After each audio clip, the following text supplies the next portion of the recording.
Merci, Papa Céleste, d'être présent, d'être là. On veut te louer et t'adorer parce que tu nous aimes d'un amour inconditionnel. Ça ne dépend pas de nous. Tu nous aimes. Et pour nous, c'est un réconfort. C'est quelque chose qu'on a besoin chaque jour, de savoir que tu es là présent. Et merci pour cette grâce que tu nous donnes. Au nom de Jésus-Christ. Amen. Bien, on va parler du pardon. Je crois que on a besoin d'entendre ce message. Pourquoi? Parce qu'on a besoin de savoir qu'on est pardonné, premièrement, mais on a besoin aussi de savoir qu'on doit pardonner. Et on va lire un passage dans Romains 5 au verset 18.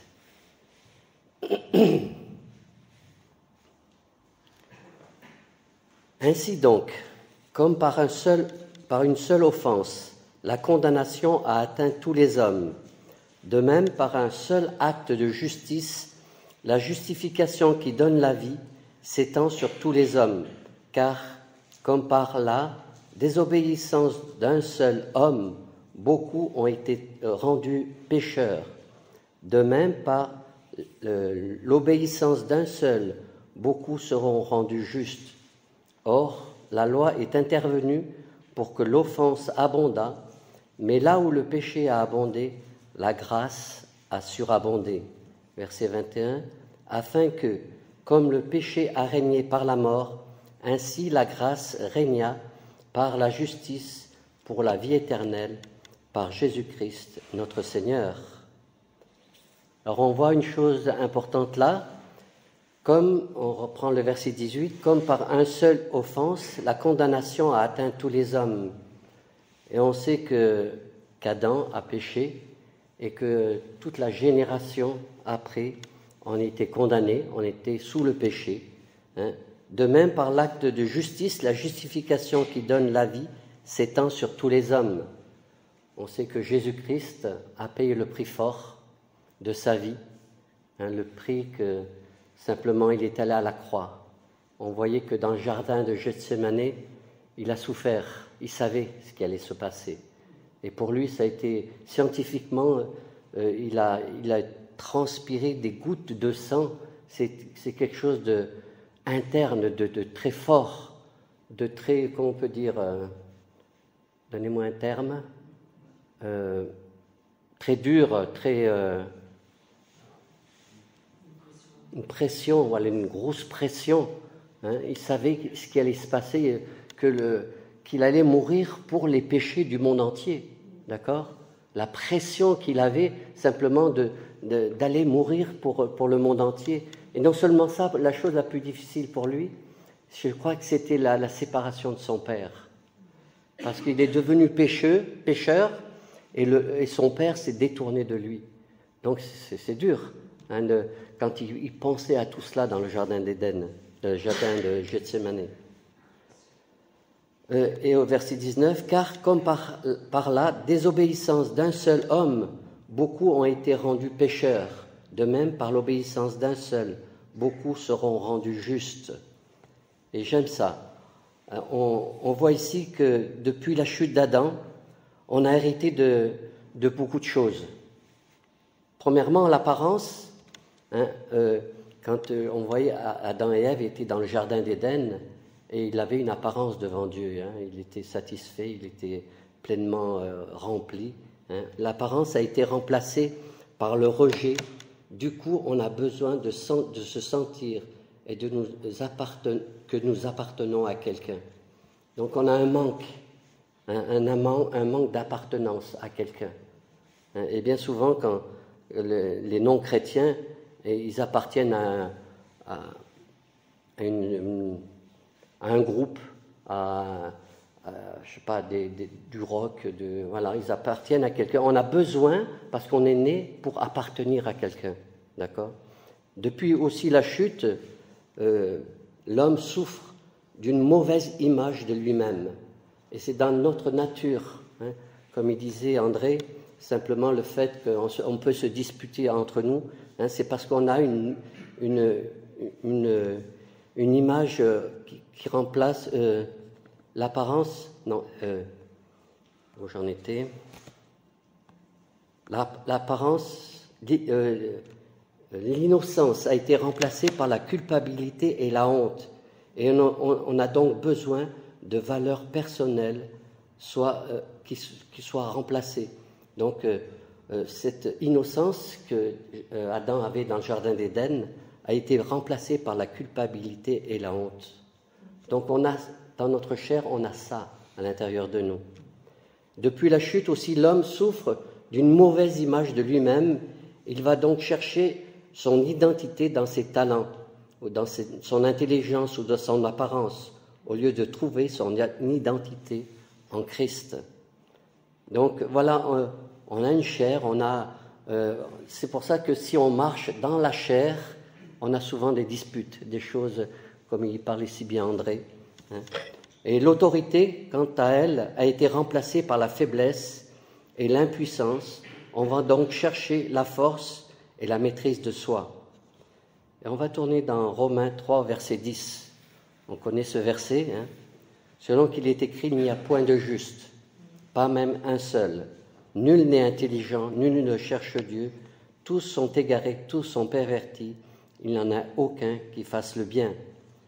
Et dans le même passage, dans le Romains 3, 23, car tous ont péché et sont privés de la gloire de Dieu.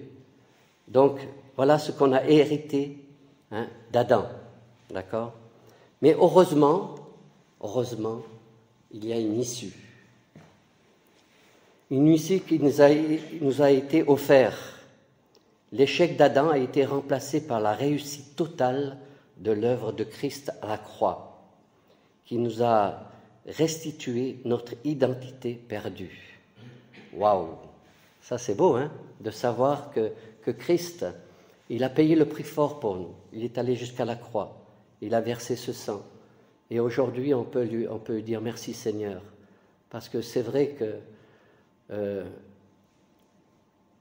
ce qu'il a subi, je ne sais pas si on pourrait le subir nous-mêmes, mais ça a été très dur, très fort.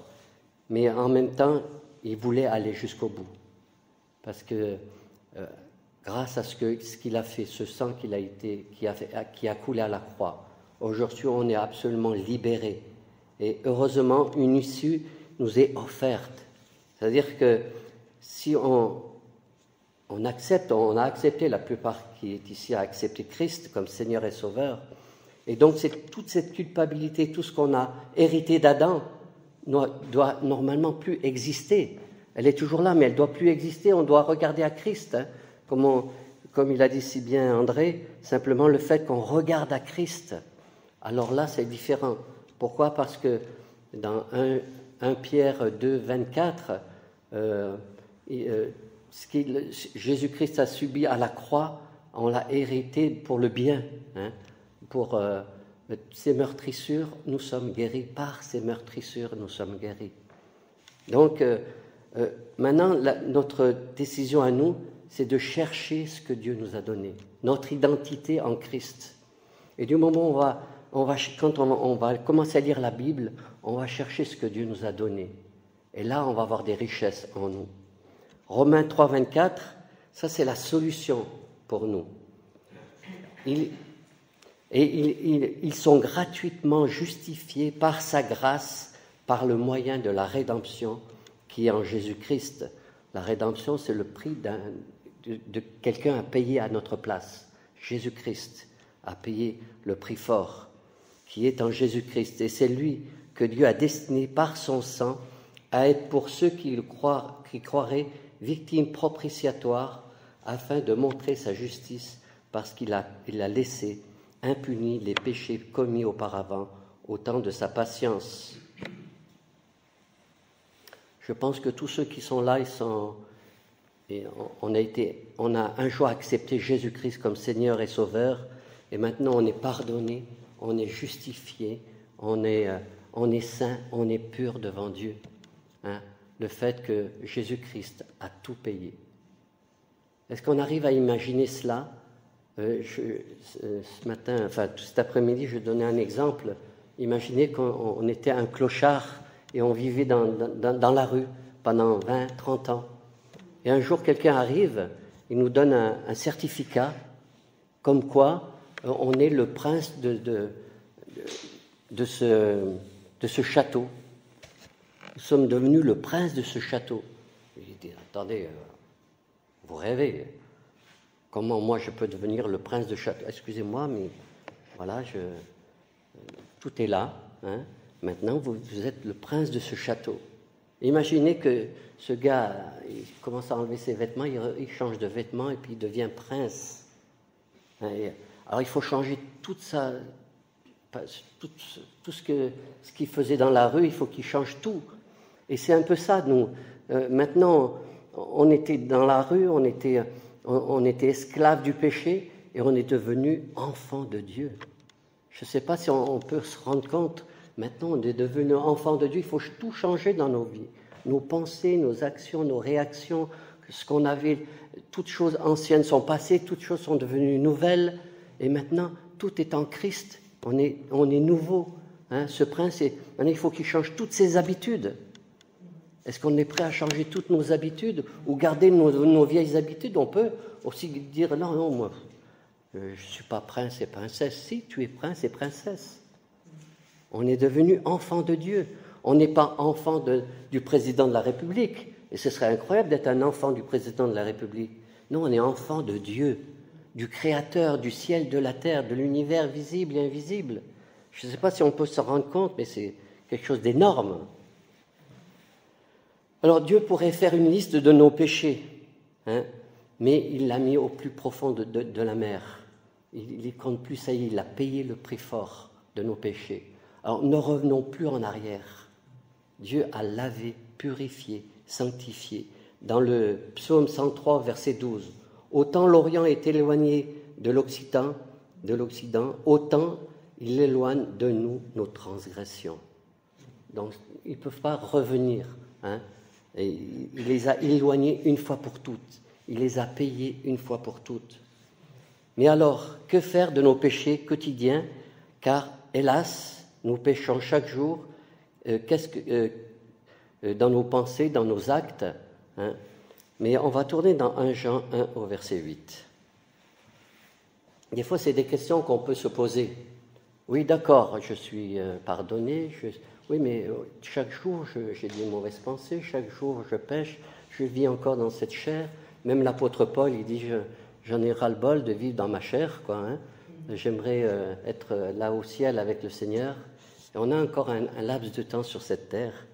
Mais alors, 1 Jean 1,8, « Si nous disons que nous n'avons pas de péché, nous nous séduisons nous-mêmes, et la vérité n'est point en nous.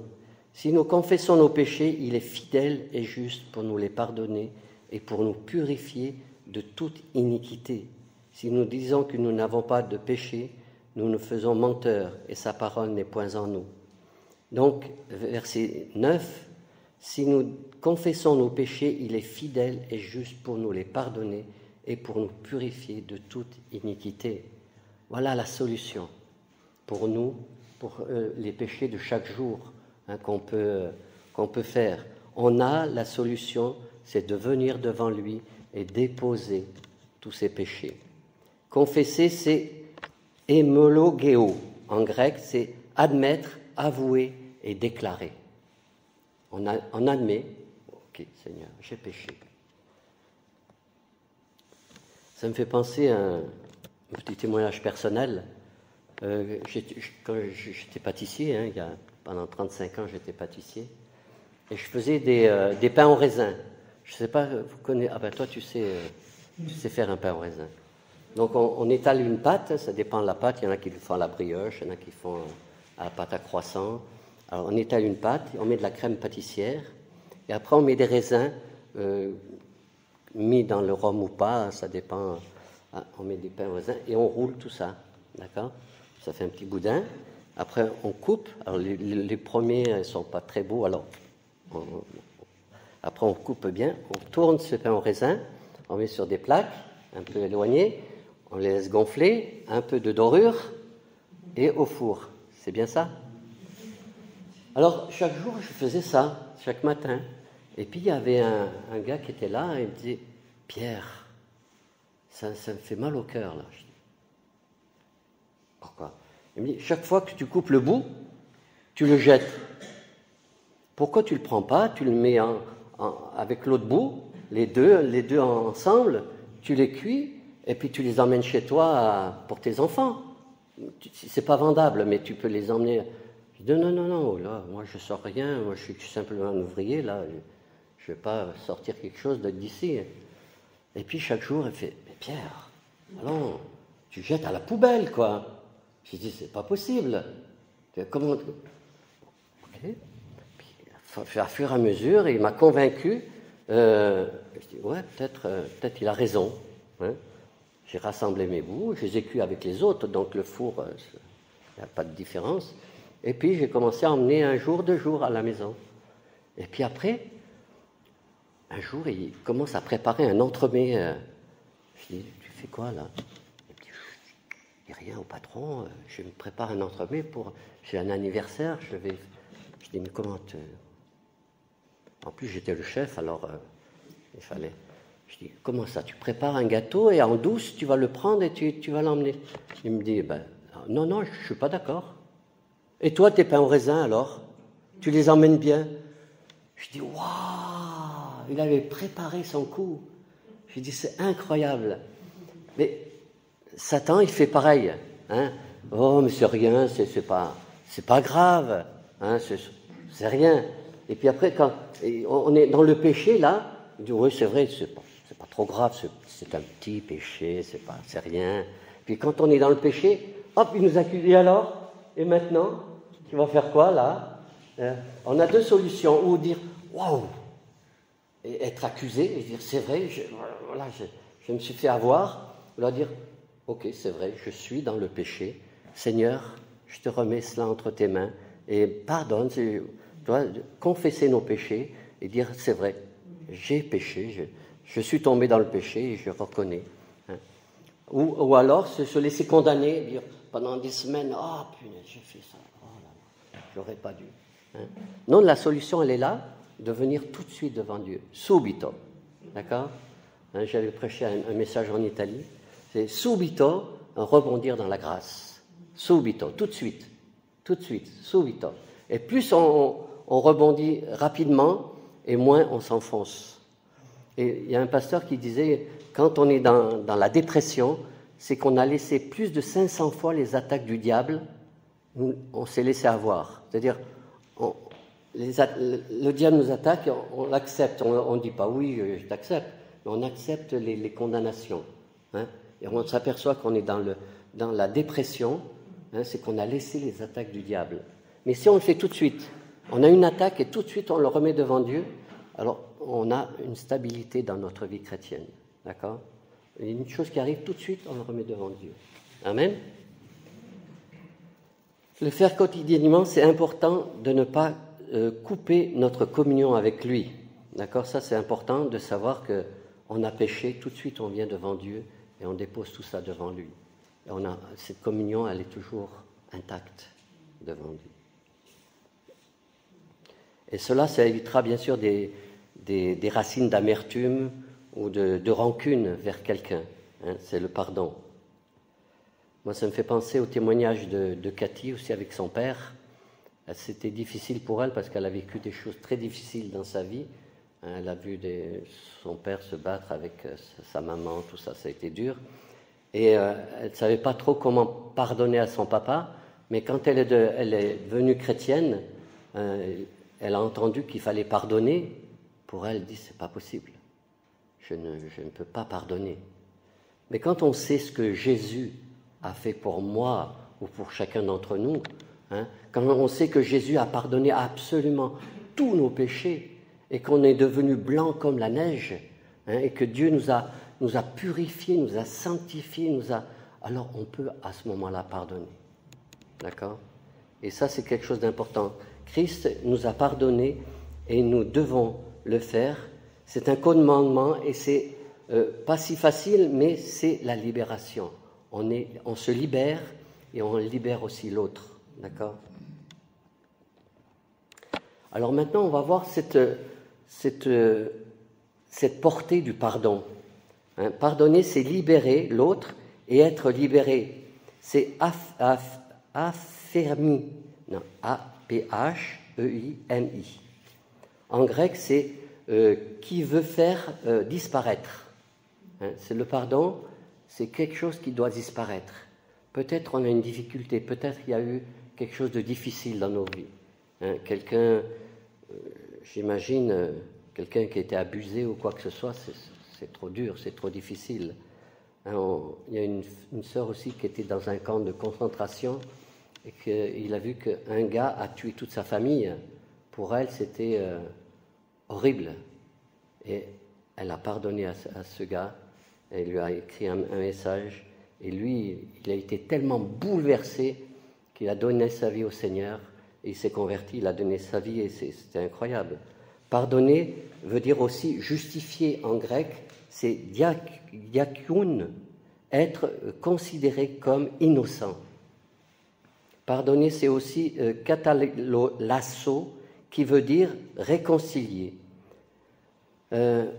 Donc le pardon, c'est une chose qui va nous libérer et qui va libérer l'autre aussi. Quand on pardonne, on se sent léger, libéré, on se sent propre, on se sent, on a été réconcilié avec notre frère ou quelqu'un qu'on a besoin de pardon. Il y a un pardon dont on parle peu, c'est celui de se pardonner soi-même. Bien souvent, c'est peut-être facile de pardonner aux autres, mais de se pardonner soi-même, c'est le plus difficile. Mais on sait que Jésus a tout fait déjà. Il a tout accompli, tout est accompli, il a dit, simplement. Et on doit rechercher en lui la force. Parce que ce n'est pas facile de pardonner, bien souvent, quand on a vécu des choses qui sont très difficiles. Mais il faut rechercher la force en Christ. Et le fait qu'on va pardonner à ceux qu'on doit pardonner, on est libéré. Premièrement, nous, mais on libère l'autre aussi. D'accord ? Marchons dans l'œuvre accomplie et dans notre nouvelle identité, arrêtons de nous frapper avec un bâton en répétant le passé, nos erreurs, nos échecs. Et si je savais, et si j'avais su, et si souvent on a des regrets du passé. Jésus-Christ a tout payé. Et c'est ça qu'on doit voir. Jésus-Christ, il l'a fait une fois pour toutes. Et ce n'est pas en vain qu'il a fait tout cela. Lamentation de Jérémie dans Lamentation 3, versets 22 et 23. Les bontés de l'Éternel ne sont pas épuisées, ses compassions ne sont pas à leur terme, elles se renouvellent chaque matin. Oh, que ta fidélité est grande. Et ça, moi j'aime trop ce passage. Même le matin, souvent avec Cathy, on prie sur ce passage-là, on dit « Seigneur, merci pour ce matin. Tu renouvelles cette grâce, ta bonté se renouvelle, ta joie se renouvelle. Hier, peut-être, tu as passé un moment difficile, mais chaque matin, la bonté de l'Éternel se renouvelle. Chaque matin. » C'est pas beau, ça? C'est pas une grâce spéciale qu'on a? Donc, chaque matin, tu peux être renouvelé. Renouvelé dans tes pensées, renouvelé dans ce que tu as vécu hier, peut-être. Seigneur, merci pour tes bontés qui se renouvellent chaque matin. Et on ne doit pas aussi rappeler les erreurs. Par exemple, on a pardonné à quelqu'un, le lendemain, ne parlons pas des erreurs qu'il a fait, puisqu'ils ont été pardonnés. Donc, bien souvent, quand on pardonne, mais on n'oublie pas souvent, on pardonne, mais on n'oublie pas. Non, pardonner, c'est oublier. C'est fini, c'est terminé. J'ai demandé pardon à ma femme, c'est fini, on n'en parle plus. Et c'est ça qui est des fois imaginez si Dieu nous rappelait les nôtres, des problèmes, nos péchés, nos fautes. Et Pierre, tu te rappelles il y a 10 ans ce que tu as fait? Non, il ne nous rappelle pas tout cela. Il a lavé, purifié, sanctifié tous nos péchés. Et il ne nous rappellera jamais nos péchés d'hier, d'avant-hier, de ce qu'on a fait. D'accord? C'est fini, c'est terminé. Et on trouve dans le psaume 119, 11, mais autant, on l'a dit tout à l'heure, mais je le répète, mais autant les cieux sont élevés au-dessus de la terre, autant la bonté est grande pour ceux qui le craignent. Autant l'Orient est éloigné de l'Occident, autant il éloigne de nous nos transgressions. D'accord? Alors on doit apprendre à nous connaître en Christ. Chacun d'entre nous. Il y avait des conflits dans les églises, on a vu. Il y avait beaucoup de conflits. Mais le fait qu'on va s'apprendre à se connaître en Christ, parce que on n'est pas mieux les uns que les autres, avouons. Je veux dire, est-ce que tu es meilleur que moi? Est-ce que moi je suis meilleur que toi? Non. On est des êtres humains sur cette terre, on essaye de faire ce qu'on peut. Je sais, c'est pas facile des fois sur la terre de vivre ce qu'on doit vivre, mais en même temps, on doit essayer de se connaître en Christ et de vivre ensemble, appliquant la doctrine pour faire face aux problèmes relationnels. Et comment faire face aux problèmes relationnels? C'est de se connaître en Christ. Les trois choses importantes, qui est Dieu, ce que Jésus a fait pour nous et qui nous sommes en Christ. Et nous, notre recherche maintenant, c'est de se connaître en Christ, de rechercher ce que Christ a fait. Parce qu'il a dit tout est accompli. Lui, il a tout fait, il a tout accompli. Maintenant, notre devoir, c'est de rechercher qui nous sommes en Christ. Maintenant, on est propriétaire d'un grand château, d'accord? On ne doit plus vivre comme il vivait dans la rue. En tant que... Voilà, nous sommes... Les choses anciennes sont passées, maintenant toutes choses sont devenues nouvelles. Alors on doit vivre dans notre nouvelle nature en Christ. Qui nous sommes en Christ? Le pardon transforme nos prières. La prière devient une source de joie. Le pardon transforme aussi notre relation envers les autres. Le pardon, c'est une force. Il y a un livre, c'est Le pardon, une puissance qui libère. Tu connais ce livre? Et ça, c'est le livre que Cathy, quand elle l'a lu, ça a permis à pardonner à son papa. C'est incroyable ce livre, il est très puissant. Le pardon est une puissance qui libère. Donc c'est une puissance. Donc je disais que le pardon transforme nos prières, la prière devient une source de joie, le pardon transforme aussi notre relation envers les autres. Peut-être avez-vous vécu des choses injustes ou douloureuses. Je sais que chacun d'entre nous, on a vécu des choses qui n'étaient pas simples. Christ, lui, peut comprendre. Il est passé par toutes sortes d'épreuves, on le sait, douloureuses, dont la crucifixion. J'ai étudié sur les douleurs de Christ, les souffrances de Christ. C'est lourd, hein? Quand on commence à étudier ce que Christ a vécu, les douleurs, la souffrance, c'est dur, hein? Jésus a été arrêté, condamné, fouetté, battu, méprisé, humilié, abandonné par les siens, crucifié, et pourtant, il va dire, dans Luc 23, verset 34, « Père, pardonne-leur, car ils ne savent pas ce qu'ils font. » Quel exemple, hein, il nous a laissé. Quel exemple il nous a laissé. Père, pardonne-leur, parce qu'ils ne savent pas ce qu'ils font. Alors pour finir, vivons chaque jour dans notre position en Christ, et c'est ce qui va nous garder, c'est ce qui va nous protéger. Apprenons-nous d'un cœur sincère ce que le Père a fait pour nous, ce que Christ a fait pour nous. Et du moment où on va marcher dans cette communion avec Dieu, dans qui nous sommes en Christ, ça va être beaucoup plus facile de vivre, au lieu de vivre toujours dans nos faiblesses, dans qui nous sommes, ce qu'on peut faire, ce qu'on ne peut pas faire. Non, Christ nous a donné quelque chose de nouveau. Nous sommes des enfants de Dieu, rachetés par le sang précieux de Jésus-Christ. Amen. Seigneur, merci encore. Merci de ce que tu nous as donné, Seigneur, et on ne peut pas imaginer, Seigneur. Merci parce que qui nous sommes en Christ, c'est quelque chose d'important de savoir, Seigneur, apprends-nous encore et encore qui nous sommes en toi. Tu nous as lavés, purifiés, sanctifiés, on pourrait en dire, Seigneur. Et merci, Père, de ce que tu as fait à la croix pour nous, de ce que tu as enduré à la croix, pour qu'aujourd'hui, je puisse être libéré entièrement de tous mes péchés et de toutes mes pensées, mes actions, mes réactions.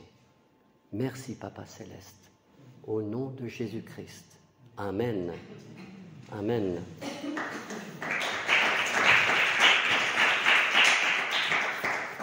Fini ? Que Dieu vous bénisse et à bientôt.